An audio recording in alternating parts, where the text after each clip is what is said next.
बंगाल और बिहार की जमीन से उन्होंने अपने राजनीतिक विरोधियों पर जमकर हमला बोला। इस विषय पर बात करने के लिए बहुत ही खास मेहमानों का पैनल मेरे साथ मौजूद है। मानव जायसवाल जी हैं, प्रवक्ता टीएमसी पार्टी के, हमारे साथ जुड़ गए। इसके अलावा राकेश त्रिपाठी जी हैं, प्रवक्ता भाजपा के। डॉक्टर सूरज मंडल हैं, राजद के समर्थक हैं, और वरिष्ठ पत्रकार नीलू रंजन जी हमारे साथ हैं। आप चारों का स्वागत है। मानव जायसवाल जी, शुरुआत आपसे ही, क्योंकि संदेश खाली के सबसे बड़े गुनहगार शाहजहां शेख को लेकर जिस प्रकार की पूरी खबरें बाहर आई हैं, महिलाओं ने अपने साथ जो कुछ हुआ उसको गिनाया है, उसके बाद में क्यों टीएमसी उस आरोपी के साथ में खड़ी नजर आ रही है, उसको सुप्रीम कोर्ट तक बचाने के लिए पहुंचती दिखाई पड़ रही है? पहले तो आपके माध्यम से सभी को मेरा नमस्कार है। बड़ी विडंबना है, पहले तो सीबीआई ईडी शेख शाहजहां को अरेस्ट नहीं कर पाती है। उनके पता नहीं उनको कौन से हाथ बंधे रहते हैं, भगवान जाने। लेकिन जब उनको अरेस्ट कर लेते हैं, हम जनता के साथ, हम हमारे माताओं के साथ जुड़ना चाहते हैं, उनके साथ जो अन्याय हुआ है उससे हम उनको न्याय दिलाना चाहते हैं, उनको राहत दिलाना चाहते हैं, और जो गुनहगार है उनको सजा दिलाना चाहते हैं, और हम इन्वेस्टिगेशन करना चाहते हैं जी, तो इनको तकलीफ हो रही है। एक तरफ आप मुझे बताइए सर, पहले तो इनके बहुत सारे प्रवक्ता हैं, टीवी पे बोलते थे कि भैया ईडी और सीबीआई जाके अरेस्ट नहीं कर पाती है, उनका तो ये काम नहीं है, मामूली लोगों को नहीं पकड़ती, उनके लिए स्पेशल केसेस होते हैं। हमको जिस दिन ऑर्डर मिला हाईकोर्ट से, जिस दिन हाईकोर्ट ने हमको बोला आपके पास कोई भी आपको रोकेगा नहीं, आप जाकर अरेस्ट करिए, 72 घंटे में हमने अरेस्ट कर। मानव जी, लेकिन वही हाईकोर्ट कहता है जी, मानव जी, वही हाईकोर्ट कहता है कि बंगाल पुलिस पे संदेह एक तरीके से दिखाता है, इस वजह से वो आज और बीते कल दोनों दिन लगातार टाइमलाइन के साथ कहता है कि साहब सीबीआई को सौंपिए। ये राज्य सरकार के रसूख पे सवाल खड़ा करता है।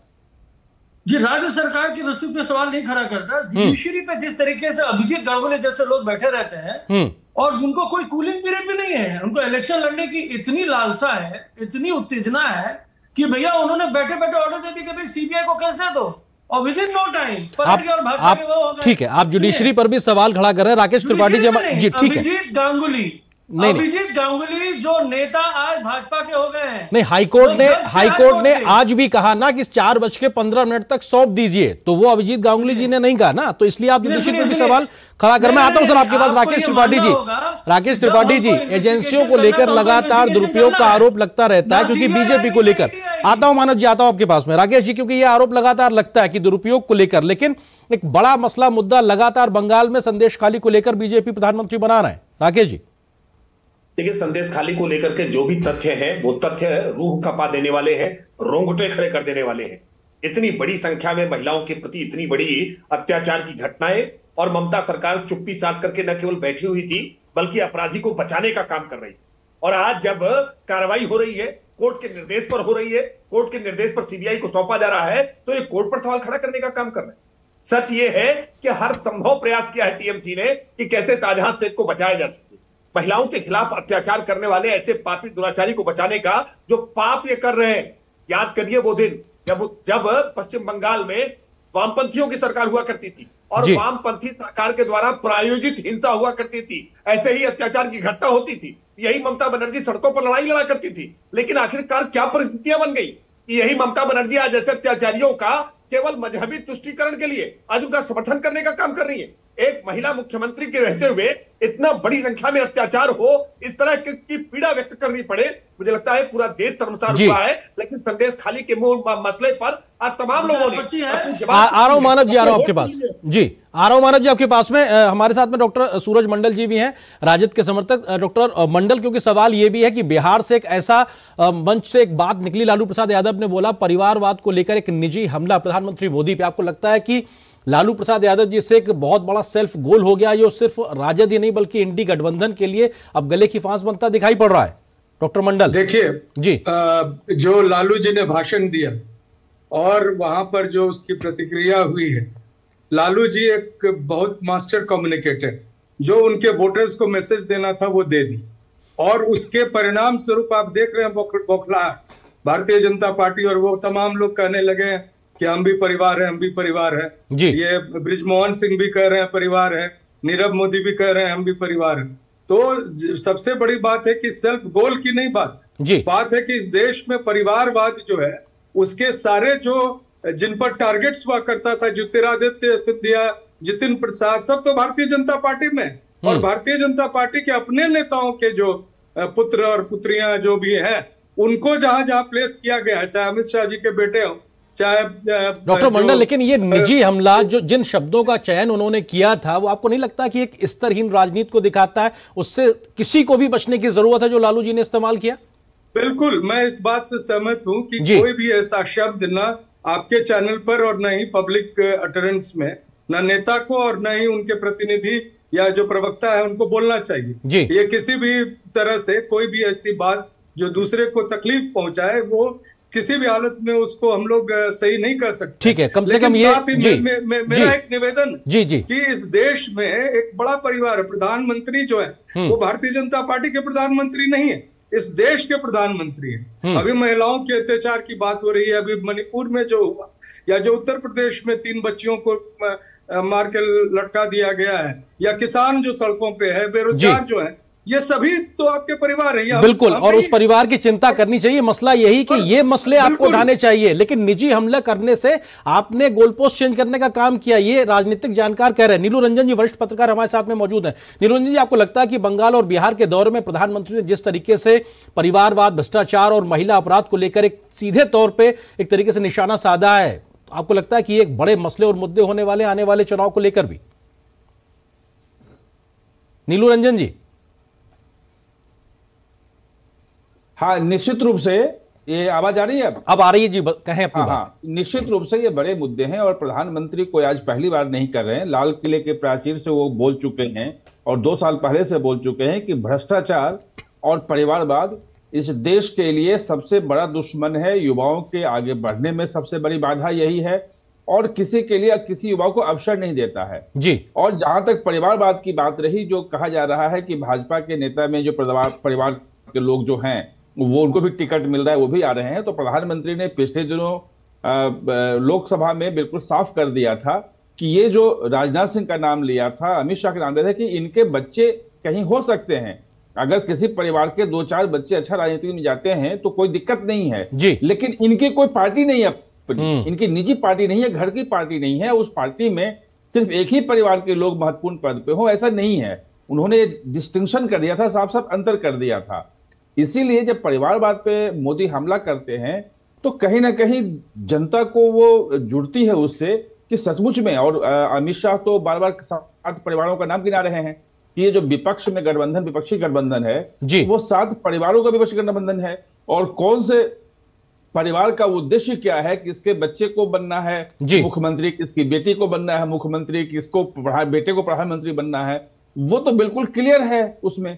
ठीक है, ये अपने आप में एक लाइन खींचती दिखाई पड़ती है जी। बिल्कुल, जो प्रधानमंत्री कह रहे हैं जी, वो कहीं ना कहीं जनता से कनेक्ट कर रहा है। ठीक है, और मानव जायसवाल जी, मानव जी, क्योंकि ये सवाल लगातार उठ रहा है कि बंगाल की ममता बनर्जी जी की सरकार को लेकर कई गंभीर आरोप हैं और ऐसे में तुष्टीकरण को लेकर वोट बैंक की पॉलिटिक्स करना और संदेश खाली ऐसे मसले पर जाकर महिलाओं के साथ ना खड़े होकर, एक महिला होने के बाद भी इस प्रकार की राजनीतिक विरोध को आप ले जाना, आपको लगता है कि कम से कम ये सब चीजों से परे हटके न्याय के लिए खड़े होने की जरूरत है? मां माटी मानुष की बात करके परिवर्तन के लिए ममता दीदी आई थी।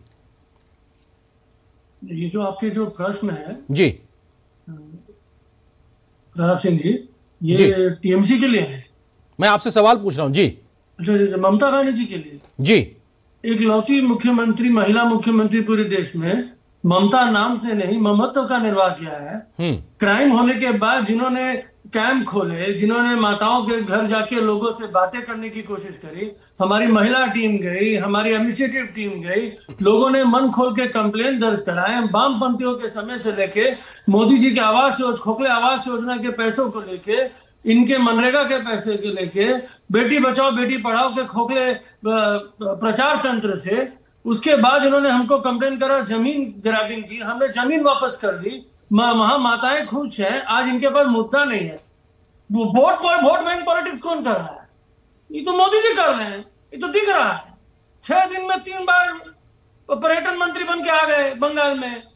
कहे 42 सीटें हैं ना। मणिपुर कितनी बार गए जी? अरे छोड़ दिए जाने का। इनके अपने भाजपा के एमएलए लोग इनसे मिलने पहुंचे, इनके दरवाजे, मोदी जी के पैर पकड़ने पहुंचे कि हमको बचा लीजिए, हमको बचा लीजिए, हमको बचा लीजिए। मोदी जी अमेरिका भाग गए।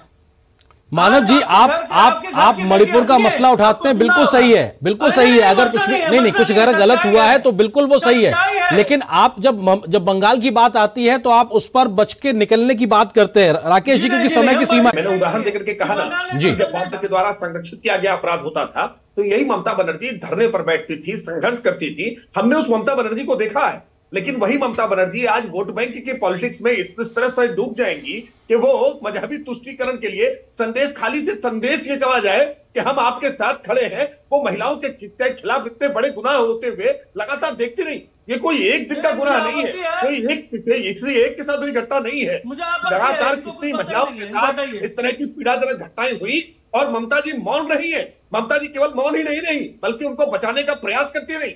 इसके संदेश को देश ने देखा है, पूरा देश देख रहा है कि ममता जी किसके साथ खड़ी है। और अब भी मैं कह रहा हूं समय है, अब भी समय है, अब भी आप अपने करतूतों से बाज आ जाइए।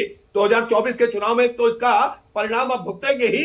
जब पश्चिम बंगाल का विधानसभा चुनाव होगा ना, तो भी जनता इसका हिसाब करने का काम करेगी कि ममता जी की ममता ये शाहजहां शेख पर इतना क्यों बरस रही थी, ये भ्रष्टाचारियों पर क्यों बरस रही है। और ये परिवारवाद आज ममता जी ने भी शुरू कर दिया है। ये अभिषेक बनर्जी के लिए किसी स्तर पर जाने के लिए तैयार है।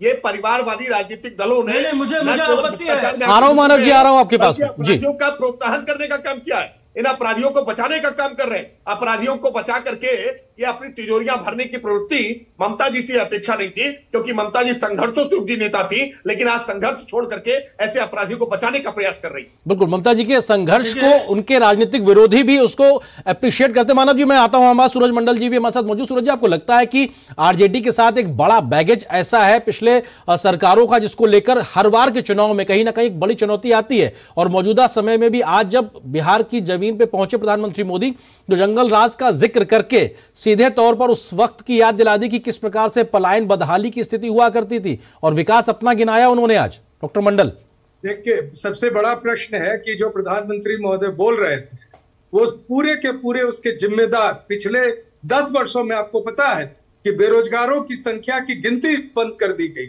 इस देश में भीषण जो बेरोजगारी है उसके सीधे सीधे जिम्मेदार इस सरकार है, केंद्र की सरकार, मोदी जी की सरकार।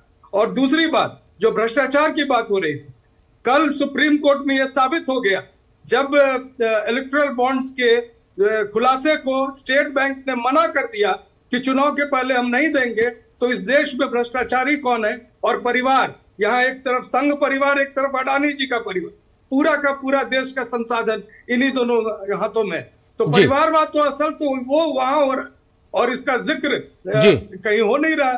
तो ये जनता को पता मालूम होना चाहिए कि किस हद तक इस देश में जो तमाम बेरोजगारी है या भ्रष्टाचार है उसके लिए कौन लोग जिम्मेदार। ठीक है नीलू रंजन जी, क्योंकि वक्त खत्म हो रहा है। नीलू रंजन जी, सवाल यह कि जो कुछ भी देश में गलत है उसके लिए केंद्र सरकार जिम्मेदार है, संबंधित राज्य सरकारों की जिम्मेदारी नगण्य हो जाती है?